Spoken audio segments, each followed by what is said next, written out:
Hello there. I hope everyone's okay.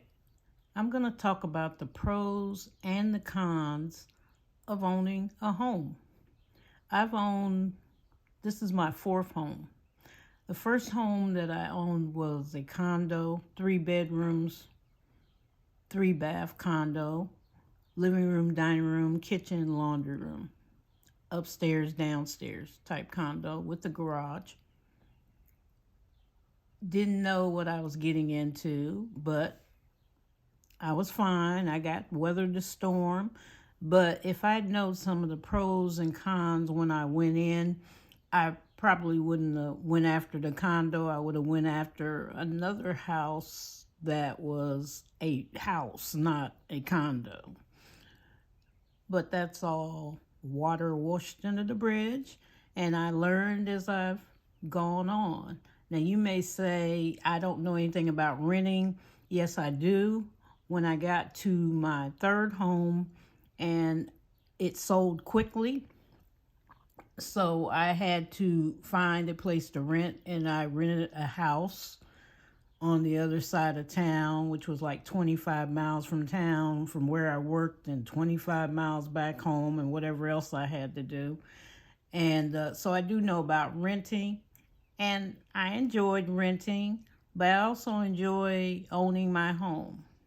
My home is me, and it's people that own their home. It's them. It's whatever they got. They may not like their home. They may not like what they chose, but they know it's kind of their home. And I say kind of. As we go along, we'll find out the pros and the cons. Okay? So the first thing about the home is when you buy a home, you can build equity into it. Okay? You can eventually borrow off the home if you need to. So you think of it a way, instead of paying your monthly rent to a landlord or a corporation, you can start buying into your own home equity. Consider your house as a piggy bank, okay? It's the little piggy bank. And as you build equity, your home value increases. Then you can also cash out and refinance a portion of your home equity if you need it. Maybe your family falls into debt. Maybe you want to pay tuition for college. So you can do that too. The best case thing is you can do it long term. You can do a 30-year mortgage, the 15-year mortgage. Just know the shorter the mortgage is, if it's 15, the payments are higher to get where you're going to go. So once you decide that I'm going to buy this house or this house, you have to, if your credit's not up there, you have to start either improving your credit or trying to find a loan that fits your credit at the time. Okay, your credit score can kind of make you not get the home that you may want. Okay, so you got to try to keep your credit score up, and then you can decide what type of loan you can go for. And there's a lot of loans you can go for, but you have to kind of keep your credit score at a certain amount. Some loans, there's loans that do 500. There's loans that are zero based. There are loans where you don't have to pay a down payment. There are loans that you have to pay a certain percentage. There's regular loans, 20%, some of them are 30%. And you have to take into account your interest rate. Also, your home gives you more privacy. Okay, you may be hooked with a HOA, but at least with your home, you can decide, I want to put a garden in my yard. Okay, I want to paint my home. Now, so if you have a HOA, the housing association, sometimes you can paint it a certain color, certain ways. Like out here, we have a HOA, so there's just certain colors you can paint. But most of the time, you have free range over the homes. You have heard of HOAs. stopping, you can't fly certain flags, you can't keep your decorations up past blah blah blah, and some are more stricter than others. You need to make sure when you buy your home that you know what's going on. But otherwise, the HOAs are really good at times because they keep the neighborhood up. Okay, you keep your things going. The houses look nice. They're mostly to keep the value of the home going so that you don't lose value in the home if you decide to sell. Tax benefits, you can usually, if you itemize your taxes, you can take the tax deduction, the interest off of your home. It used to be more until before Biden got in. It used to be more, but it got cut.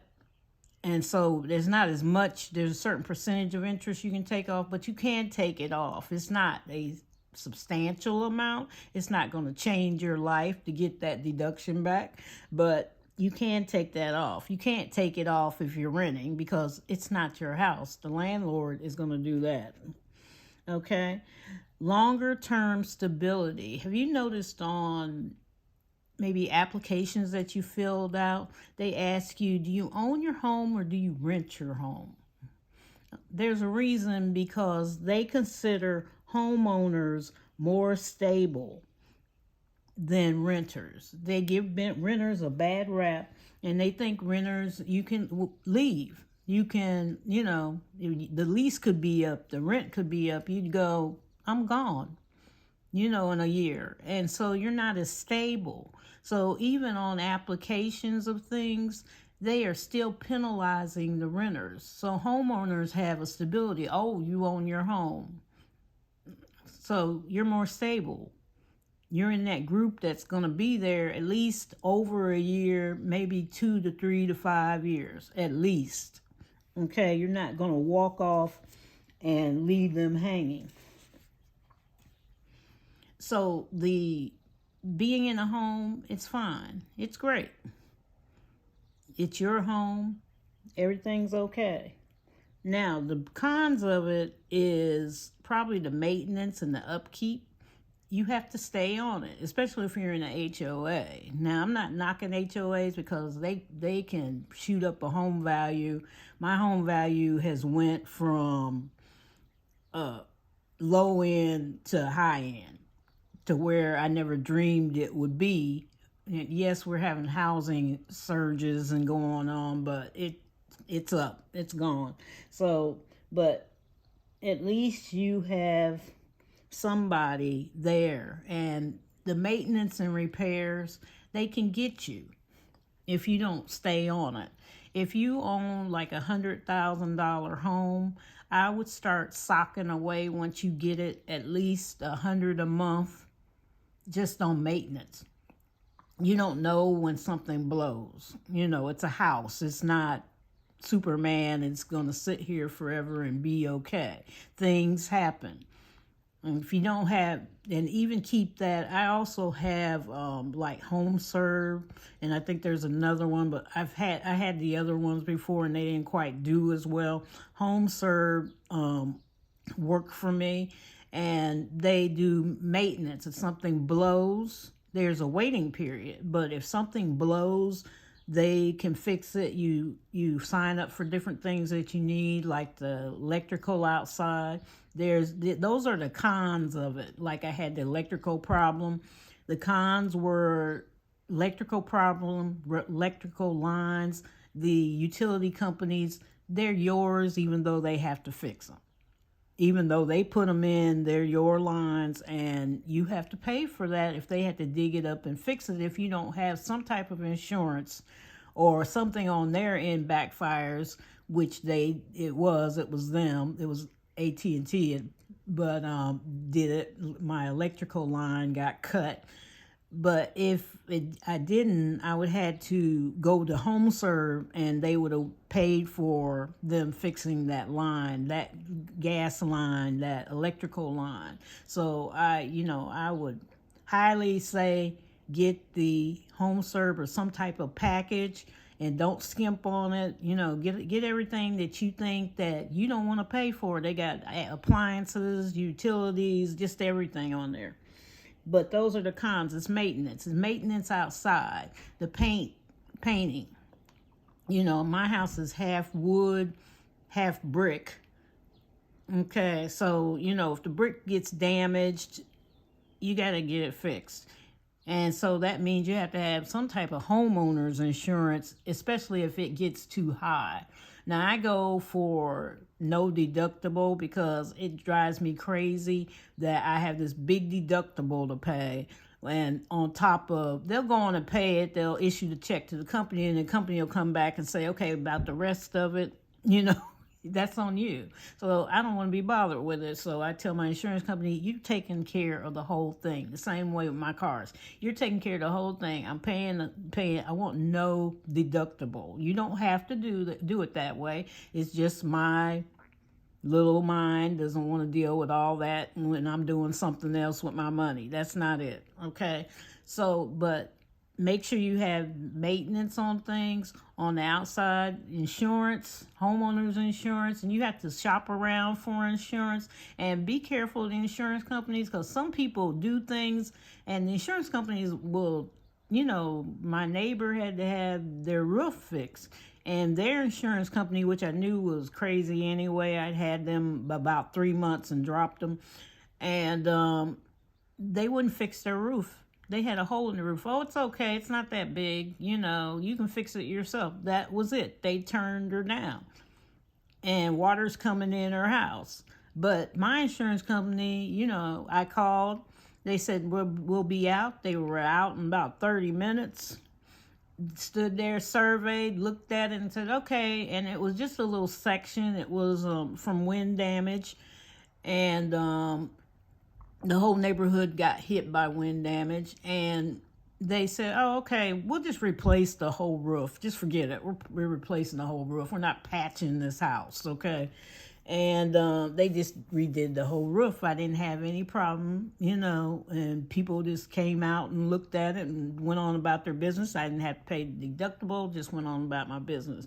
But that's according to your finances. Make sure you have the finances to do what you need to do because I don't want to be out of money because I got to go fix something. That's my brain doing that. I'm tired of doing that. I've been doing that for years and it's just not working for me. So maintenance and repair is probably the big thing going on with a house. There's high upfront costs, okay? You may have to put 20% down. Some places even go 30% lately. And you can qualify for a mortgage sometimes with as little as 3% down. The government has programs. They have zero-based programs that require no down payment at some places. The lower your down payment, though, is the higher your interest rate is going to go. So you have to kind of be careful of that. Okay, am I really going to I'm going to have to really pay out the wazoo. And also with some loans, they have a PMI, the insurance, extra little insurance they put in there with it. So that's in there. And sometimes it's the life of the loan, especially if you're getting a government loan. So you got your housing insurance, plus you're paying this PMI. And then the other companies, eventually after you paid it, I guess so many years, the other companies start coming in, like you can now go to a conventional loan, which is the 20 to 30% down, the regular traditional loan, and get rid of the PMI. But you make sure the interest rate is right. Like my interest rate is 3.5 right now, which is way lower because the rates are going up 6, 7. So, I'm not ready yet to buy a new home. It'll be about 2 or 3 years when I pay this one off. And so if you're planning to buy, for instance, a $100,000 home, you need to expect to save at least $6,000 to $12,000. And I would say $12,000 on the high end right now if you're going for one of those lower interest loans that are like 3 to 6%. Okay, you should save 3 to 6% to get in there. Just have it on the back end. They may not ask you for it, but you got it. Okay, maintenance and repair we talked about, and that's really a bad thing with it. Just make sure you got maintenance and everything else. Other things that may come out, property taxes. It's not may, they will. And now they're doing property taxes within your what do you want to call it? Your payment. So